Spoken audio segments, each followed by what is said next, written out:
ये NCERT class 8 history का chapter 7 है।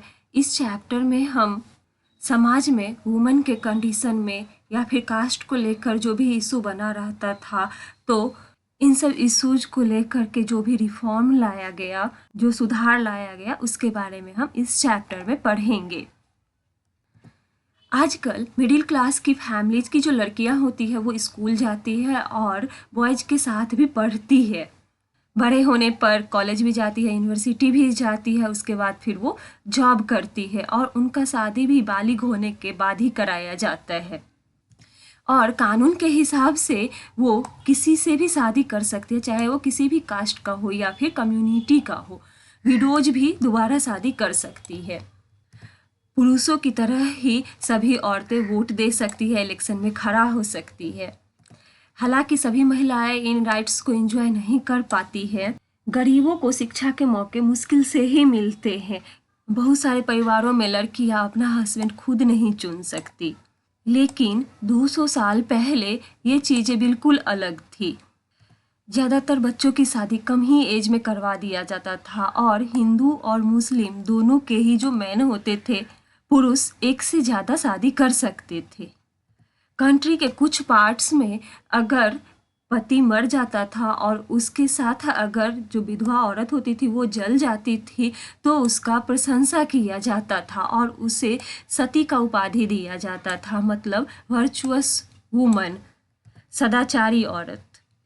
प्रॉपर्टी पर यानी कि संपत्ति पर भी महिलाओं का अधिकार बहुत ही सीमित था। एजुकेशन में उनमें से ज़्यादातर की पहुंच नहीं होती थी। कंट्री के बहुत सारे पार्ट्स में लोगों का यह मानना था कि अगर औरतें पढ़ लिख जाएंगी तो वो विडो हो जाएंगी, विधवा हो जाएंगी।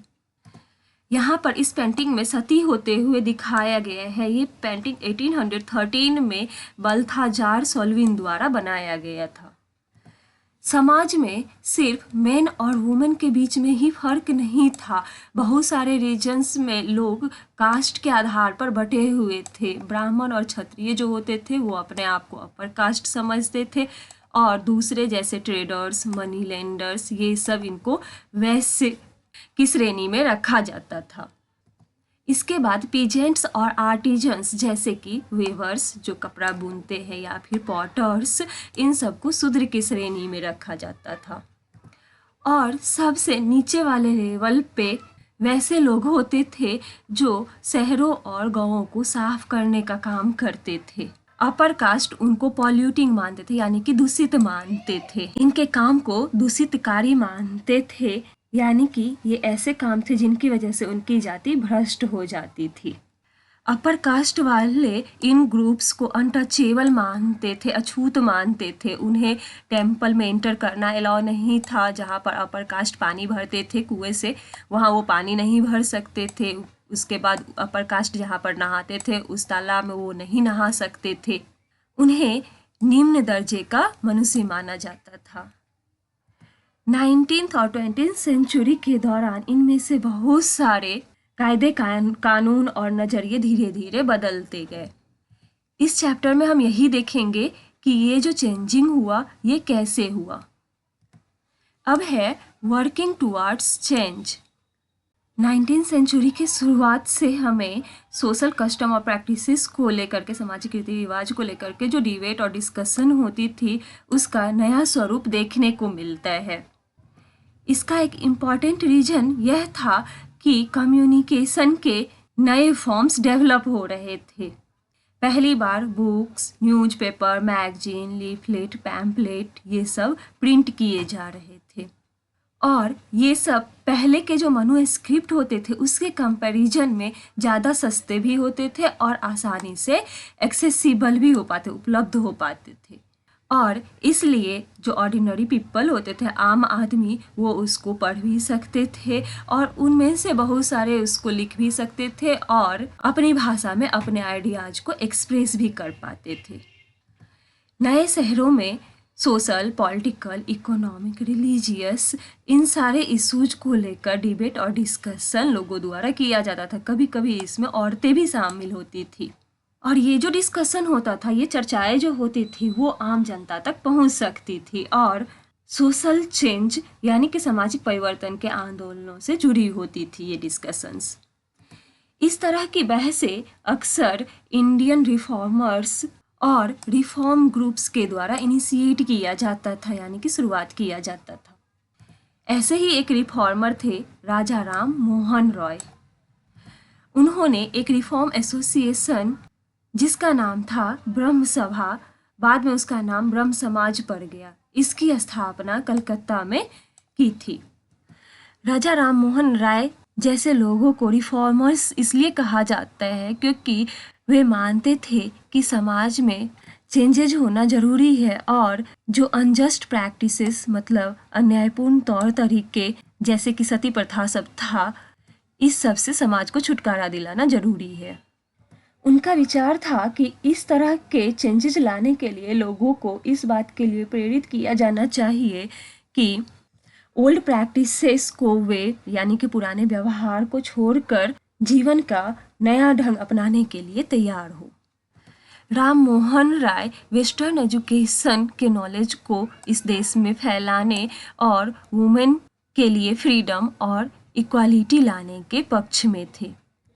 उन्होंने इस बारे में लिखा है कि किस तरह महिलाओं को जबरदस्ती घरेलू कामों से बांध कर रखा जाता था और उनकी दुनिया घर और रसोई तक ही सीमित कर दी जाती थी और उन्हें बाहर जाकर पढ़ने लिखने की इजाज़त नहीं दी जाती थी। राजा राम मोहन राय समाज में विधवाओं को अपने जीवन में जो कष्ट झेलना पड़ रहा था उनके प्रॉब्लम से बहुत ज़्यादा दुखी थे और इसलिए उन्होंने सती प्रथा के खिलाफ कैंपेन स्टार्ट किया। उन्हें संस्कृत, पर्शियन और भी बहुत सारे इंडियन और यूरोपियन लैंग्वेज की नॉलेज थी। उन्होंने अपने राइटिंग्स के थ्रू लोगों को यह बताने की कोशिश की कि एंशियंट टेक्स्ट में कहीं भी सती प्रथा का जिक्र नहीं है। और जैसा कि हमने चैप्टर 6 में पढ़ा था कि 19वीं सेंचुरी के शुरुआती दौर से ही बहुत सारे ब्रिटिश ऑफिशियल्स इंडिया के जो ट्रेडिशन और कस्टम्स थे इसका क्रिटिसाइज करना स्टार्ट कर दिया था और इसलिए उन्होंने राजा राम मोहन राय जो कि एक विद्वान व्यक्ति के रूप में प्रतिष्ठित थे उनकी सोच का समर्थन किया और 1829 में सती प्रथा को बैन कर दिया गया। राजा राम मोहन राय ने जो स्ट्रेटजी अपनाई बाद के रिफॉर्मर्स ने भी उसे अपनाया। जब भी वे किसी हार्मफुल प्रैक्टिसेस को चैलेंज करना चाहते थे तब एंशिएंट सैक्रेड टेक्स्ट यानी कि प्राचीन काल के पवित्र ग्रंथों से कोई भी वर्स या सेंटेंस निकाल कर अपने पॉइंट को रखते थे। इसके बाद वे सजेस्ट करते थे कि जो संबंधित प्रेजेंट रीति रिवाज है वो प्रारंभिक परंपरा के खिलाफ है। जैसे कि ईश्वर चंद्र विद्यासागर जैसे फेमस रिफॉर्मर की ही बात करें तो उन्होंने भी एंशिएंट टेक्स्ट को यूज करके लोगों को सजेस्ट किया कि विधवाएं भी दोबारा शादी कर सकती है और उनके सजेशन को ब्रिटिश ऑफिशियल के द्वारा माना भी गया और 1856 में एक लॉ पास किया गया जिसके तहत विडोज को रीमैरिज के लिए मतलब विधवा को पुनर्विवाह के लिए परमिशन दिया गया। जो लोग विडोज के रीमैरिज के अगेंस्ट थे उन्होंने विद्यासागर का विरोध किया और यहाँ तक कि उनका बहिष्कार भी कर दिया। 19वीं सेंचुरी के सेकेंड हाफ तक आते आते विडो रीमैरिज के फेवर में जो मूवमेंट चलाया जा रहा था वो देश के दूसरे भागों तक भी फैल गया। मद्रास प्रेसिडेंसी के तेलुगु स्पीकिंग एरिया में वीरासालिंगम पंतुलु ने विडो रीमैरिज के लिए एसोसिएशन फॉर्म किया और उसी टाइम पर बॉम्बे में भी यंग इंटेलेक्चुअल्स और रिफॉर्मर्स सब ने विडो रीमैरिज के प्रचार प्रसार का संकल्प लिया। अगर हम नॉर्थ इंडिया की बात करें तो वहाँ स्वामी दयानंद सरस्वती जिन्होंने एक रिफॉर्म एसोसिएशन की स्थापना की थी जिसका नाम था आर्य समाज, उन्होंने भी विडो रीमैरिज का सपोर्ट किया।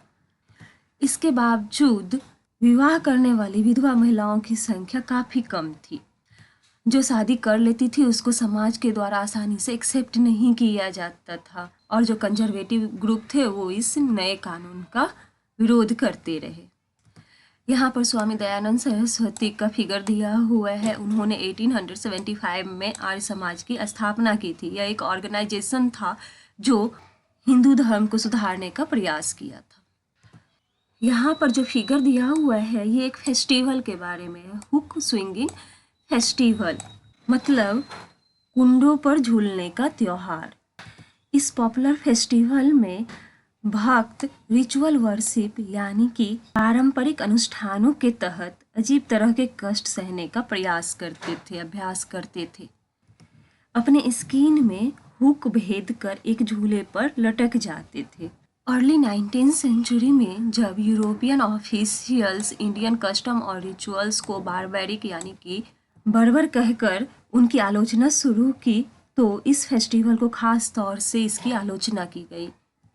यहाँ पर सोर्स 1 दिया गया है जिसमें जो लोग सती के समर्थक थे, सती प्रथा के, उनकी क्या राय थी और जो सती प्रथा के विरोध में थे उनकी क्या राय थी, इसके बारे में दिया गया है। We first tie them down to the pile, मतलब पहले हम उन्हें लकड़ियों में बांध देते हैं। राजा राममोहन राय ने अपने आइडियाज को फैलाने के लिए बहुत सारे पैम्पलेट पब्लिश कराए। इनमें से कुछ पर्चे किसी खास रिवाज के समर्थक और आलोचकों के बीच बहस के रूप में लिखे गए थे। और यहाँ पर सती प्रथा के बारे में इसी तरह का एक एग्जाम्पल दिया गया है। एडवोकेट ऑफ सती, जो सती के समर्थक थे, वो क्या कहते थे कि औरतें नेचुरली कम समझदार, बिना दृढ़ संकल्प वाली और भरोसे के योग्य नहीं होती है। उनमें से बहुत सारे खुद ही अपने हस्बैंड के डेथ के बाद उसके साथ जाने की कामना करने लगती है, लेकिन वे धधकती आग से भाग ना निकले, इसलिए पहले हम उन्हें चिता की लकड़ियों में कसकर बांध देते हैं। अब जो इस प्रथा के विरोधी थे उनका क्या कहना था ये देखते हैं। When did you ever afford them a fair opportunity of exhibiting their natural capacity? आप लोगों ने महिलाओं को अपनी स्वाभाविक क्षमता का प्रदर्शन करने का सही मौका ही कब दिया? और जब मौका ही नहीं दिया तो फिर तुम ये कैसे कह सकते हो कि उनमें समझ नहीं होती? अगर नॉलेज और विजडम यानी कि ज्ञान और शिक्षा के बाद भी कोई व्यक्ति ना समझ सकता हो या फिर पढ़ाई गई चीज़ों को ग्रहण ना कर पाए, तब हम उससे डेफिशिएंट यानी कि अक्षम मान सकते हैं। लेकिन अगर तुम औरतों को पढ़ने का मौका ही नहीं दोगे तो तुम उन्हें इन्फीरियर कैसे कह सकते हो? ये इस प्रथा के विरोधियों का कहना था। अब है girls begin going to school. इसके बारे में हम अगले वीडियो में जानेंगे।